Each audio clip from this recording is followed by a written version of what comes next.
Wake up, wake up, wake up, wake up.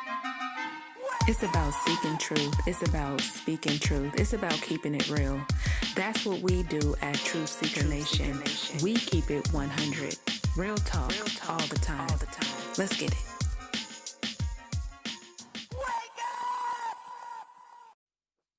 What's going on, everyone?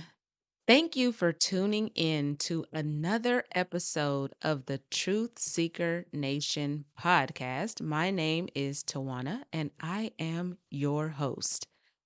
Today, I want to talk to you about this word we've been using called autonomy, but I want to talk about its antonyms. So, the opposite words of autonomy.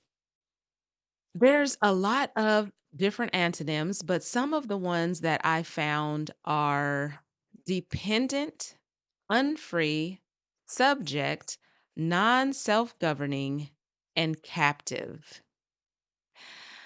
I want to use some of these words in a sentence in relation to this other phrase or this term we've been using, being governed by other people, so we can see how it sounds using some of these antonyms.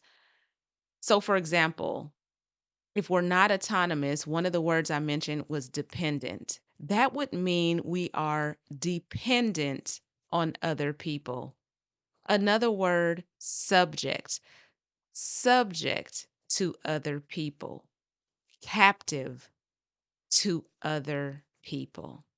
Now, saying it this way, using these words, slightly changes the viewpoint, don't you think? To think of being dependent, subject, or captive to other people should make you feel a little uneasy. Now, one of the other antonyms I mentioned is unfree. And I'm obviously in the United States, which claims to be a free country. The land of the free and the home of the brave is what they say. But obviously, I have a different idea of freedom because I do not agree with this, although a lot of people do agree with this sentiment. But do people feel like it's completely free, or is this in comparison to other nations? Because if you're saying that, or if people are saying it's more free compared to others, or the most free in comparison to other nations, that still doesn't mean that we are free. That just means in comparison to others, we don't got it so bad. But that is not my idea of freedom. Okay. And what this reminds me of when I think about this non freedom is the equivalent of being on a leash. Now, I love dogs. I'm sure there's many of you out there who love dogs, have dogs, but regardless, even if you don't, you know about leashes, that there's different types of leashes. So we're going to talk about a few of these different type of leashes so I can get my point across. The first leash is just a standard leash, standard collar. And oh, the collar plays a role in this as well. So the standard leash, standard collar. And then there is the choke collar, which when you pull on the leash, if the dog is doing something they're not supposed to be doing, it'll choke the dog. This is one of the more aggressive type collars because it stays in kind of like this choke.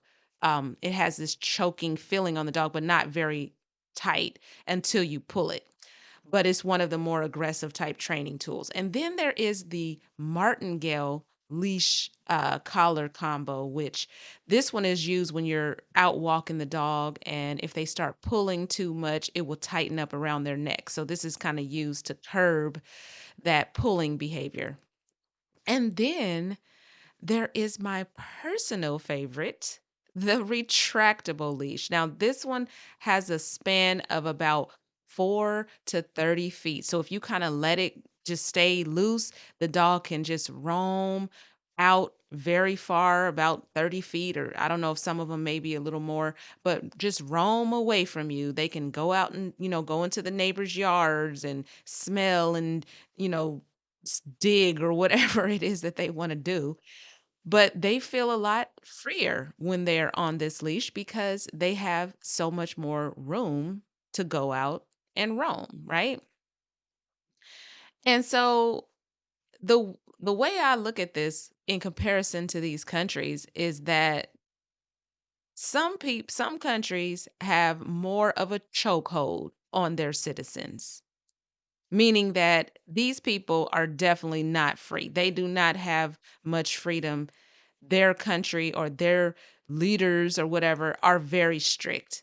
Then there's other countries that are a bit more lenient, and they kind of give their citizens some leeway to do their own thing to an extent. But if they get too much out of line, they're going to have this martingale type response to let them know who's in control, like tighten up a little bit when they going too far. And the one that reminds me of this free United States is this retractable leash because it does give the feeling of much more freedom, being that we are able to kind of do a lot more, especially when it comes to making certain decisions um, about many of the things that we do in our lives. We're able to kind of have control of a certain aspect of those decisions. But ultimately, the point is we're still on a leash. It may feel a little better, but it is still a leash. And the thing about this retractable leash is that it can be reined in. They don't have to give us the 30 feet. Like I said, it can go from a range of about 4 to 30 feet. So at any time that these people that are in this position of governing us, at any time that they want to lock it in place at less than 30 feet, they can do that. Like they can put it at 4 feet. Well, let's just say 6 feet. That probably sounds familiar, staying 6 feet apart. Let's talk about COVID, right? I'm not going to get too deep into it, but let's just think about all of those restrictions that were put in place. That happened almost overnight. And this is the equivalent of reining us back in, like letting us know that no, you're really not free because we can put some restrictions on y'all, right? So we had to kind of stay in the house. We couldn't really leave unless it was necessity. And every time we turned around, we had CDC or somebody on the news telling us what we needed to do as far as wearing masks. And we had to stay 6 feet apart from people. People had to get injections of things into their body that they did not necessarily want to get if they wanted to continue to operate in this space. So it got a lot more restricted, right? It got a lot more restricted. But now things have settled down and it's these restrictions have been lifted and people are happy because they're like, yes, we're going back to normal. But it's not normal to be on a leash in the first place, is it? We're not dogs. These people are not our masters, or are they? Now, I'm not saying that you feel they should be, but this is the position that we are in. All of humanity. It really doesn't even matter what position people are in. Even these higher positions, these people answer to somebody. It seems like everybody must answer to somebody. I don't know how that works. There doesn't seem to be really anybody on the top because even the president answers to somebody. So it's just interesting. It's like everybody is answering to somebody.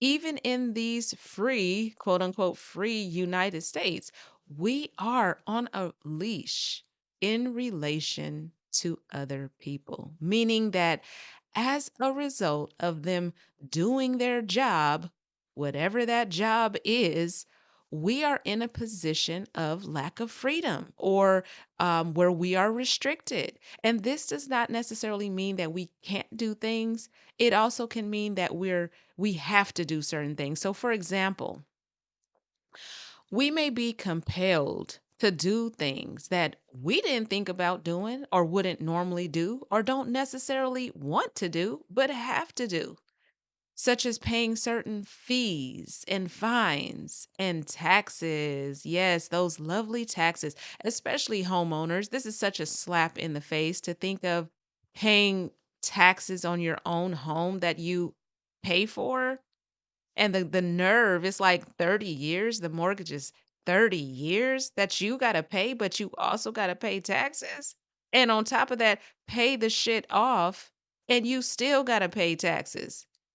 Ain't that some shit? That is crazy, but that is one of those things that we have that we're compelled to do that we wouldn't necessarily choose, that we may opt out of if we had a choice. But then there's also activities that are made more difficult. Like we have to constantly ask permission for things. Like if we want to uh start a business or what anything that we have to do or want to do. We have to fill out paperwork. We have to get and renew licenses. We have to report to people or keep people in the loop of what, how, and when we're taking certain actions like we're little children, okay? Or we're restricted from doing certain things, from moving as freely as we might want. For example, we can't just go pick up and move to some land, find some land somewhere in Texas as we're driving through all that land that's there. But we're overpopulated, remember? But we can't just go over there and just pull over and just, hey, I know how to build a house. I'm a carpenter. I know how to do this. Let me just pull over here and build my house because it's a lot of pretty grass. No, we can't do that, right? Because somehow they own this. So we're forced to live within these city and county limits, not allowed to do that, not allowed to build anything we want, not allowed to build anywhere we want. We're not able to grow certain items on our own properties. I mean, there this list goes on and on. Okay? And it may not even be that you can even think of something that you want to do because you might feel like you're able to do everything that you want to do. But just think about the way that dog behaves on that retractable leash. They're able to roam away from their master and able to kind of do what they want within a certain area, right? As long as they are able to do the things that they're interested in doing in that space, like smelling, if they see another dog, go smell that dog or smell the grass, dig in it, whatever. Go to the bathroom on somebody's mailbox. We know how dogs do that kind of stuff. But basically, it feels free and it's not trying to run away. So it doesn't have a reason to not feel free. But most likely, if it weren't on the leash, it would venture out and explore and find other activities that it's is interesting that it may want to engage in. And so that's similar with us. We have never been in a position where we've had this type of freedom. So we have no idea. We've always answered to somebody. We don't know what we would attempt or discover or even be capable of doing. But whatever it is, I'll bet we would have some fun figuring it out. Okay. And again, as I state and I've stated before, this level of freedom doesn't mean that anyone would or should have a pass to hurt and harm other people. But I, as I'm sure is the case with most of you, am not refraining from harming other people or their children because other people are telling me not to. I mean, in essence, because the government is in place telling me it's against the law to do that stuff. No, I don't do it because I don't want to. The idea doesn't even come up in my mind. I just want to live my life and be happy and be left alone from these other people that are trying to govern me, right? But the point of saying all of that is it's interesting when we bring these type of conversations, talk about self-government to other people because there's always this all or nothing type mentality.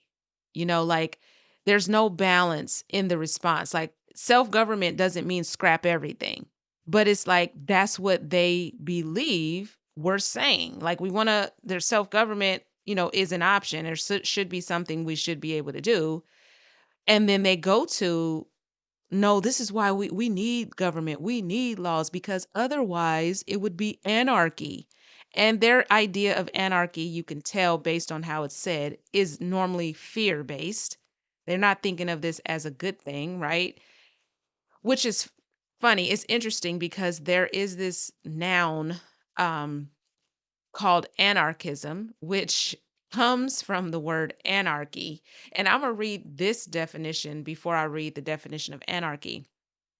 And I was going to say, I know that when people are saying this about it's going to be anarchy, they're not talking about this definition, anarchism, okay? Because this one says a political theory holding all forms of governmental authority to be unnecessary and undesirable and advocating a society based on voluntary cooperation and free association of individuals and groups.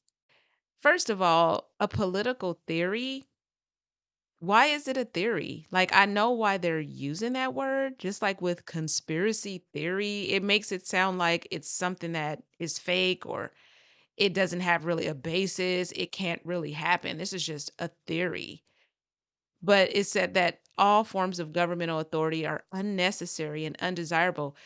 And like I said, this is not what people are thinking about because this is a good definition. This is saying that people actually can voluntarily cooperate and have free association and be okay without government, right? But when people are saying it's going to cause anarchy, what they're talking about most likely is this definition of the word anarchy, which is a state of lawlessness or political disorder due to the absence of governmental authority.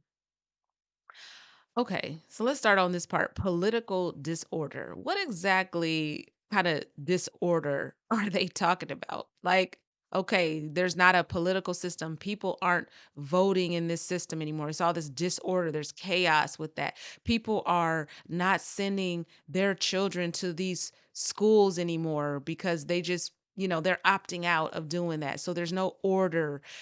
People are just getting up and building houses wherever they want. So there's no order. Nobody's staying in these cities anymore. Um, People are no longer paying taxes. So it's very disorderly. I mean, I know that that is not what people are thinking when they think of disorder, right? When people are talking about this anarchy and this fear, they're talking about most likely things like people going to be going cheating people, stealing, looting, killing, raping. They're just going to be freely outside running around doing this stuff, right? But it's like I said, it's an all or nothing mentality because nobody is saying anything about not holding people accountable for anything that they would do to harm others, right? That's obvious. That should be obvious. People need to be protected. But I just find it interesting because it's this disorder, but it wouldn't be that the type of disorder that people are probably thinking. But then what I really find interesting is how they use this word lawlessness, a state of lawlessness. Now, I know that the term itself, lawless, is to be without law. Okay. But I just feel like this is peculiar for them to use this word. I think it's a different, deeper meaning behind this to use the word lawlessness because any of you who read the Bible or who have read the Bible, who know the Bible, would remember or know that the term lawlessness is used in relation to sin. All sin is lawlessness according to the Bible. So I find that very interesting that they chose that word in this definition because I'm like, is it trying to imply that if this government disappeared today, we would all just become rapists and murderers and thieves because we're sinners and this sin is just going, it's been held back by this government, but it's going to just come out, right? Is that what they're saying? Because I find it's hard to believe that they are really just talking about their man-made laws, like the type of laws that I mentioned earlier that are compelling us to pay fees and fines and just, traffic laws. Like, I don't think that that's what they're saying. I really don't. And I don't, and and especially, I don't see how people, um, that talk about this when we bring this conversation to them, how that would make them be so fearful that people not paying their fees and their fines. Like, I know that that's not what they're talking about. So it's just interesting to me that they use this word. Like, we are just these beings that are incapable of controlling ourselves. We would just, if it wasn't for this government, all of this deep rooted sin, this sinful nature would just come out and we would just start being crazy. That is funny. Just think about your home training. What were you being taught growing up as a child? Now, I know this is about to be a silly example, you guys, but just stick with me. I'm going somewhere with this. Were you being taught to refrain from murder and rape? Did your parents sit you down and have long conversations with you about things like that? Saying to you, okay, I know you're going to start having this insatiable desire to want to hurt and harm people and rape and molest children and cheat people. I know it's going to be so intense, but you're going to have to rein that in.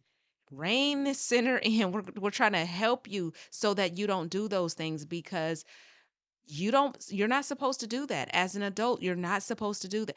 That is not what we were being taught. We were being taught simple principles about fairness and sharing and playing with other children, how to get along, how to wait in line. And the point I'm making with this is, if we weren't taught to refrain from those type of crazy sinful acts, how did we turn out okay as adults? Why is it that we don't have these desires if they weren't bred out of us as children? Because it comes off like this, like we are these type of beings. But if we were, then we would have been that way as children or would have become that way as adults. But like I said, most adults are not like that. We don't want to hurt or rape or kill people. We don't want to invade other people's space. We just want to live our own lives. So if we didn't have this type of intervention as children, yet we turned out okay as adults and don't have those type of desires, could it be that there was never anything to be concerned about? That there was never anything about humans that showed that we needed to be governed by one another? But this has happened. Obviously, we see it around us everywhere across the whole world. This is what people are doing. And obviously, we were born here. We didn't decide that this was cool for this to be going on. But at some point, people were okay with this. Not only the people that are in the controlling and governing positions, but more importantly, the people that are allowing themselves to be governed at some point felt like this was necessary or felt like this was a good thing to submit to. And now we're at a place where people are just doing this because they think they have to. And so it's time to wake up. It's time to wake up and start to look at this for what it is. These beliefs that are deeply ingrained, that were, it's at a time where we need to analyze them. These are antiquated thoughts and beliefs, and it's time for us to begin to get rid of some of those. So that's all I wanted to speak with you all about today. I hope that this resonates. I hope that it gave you something to think about. And I look forward to speaking with you again soon. I hope you have a wonderful week. Wake up. Wake up. It's about seeking truth. It's about speaking truth. It's about keeping it real. That's what we do at Truth Seeker Nation. We keep it 100. Real talk all the time. Let's get it.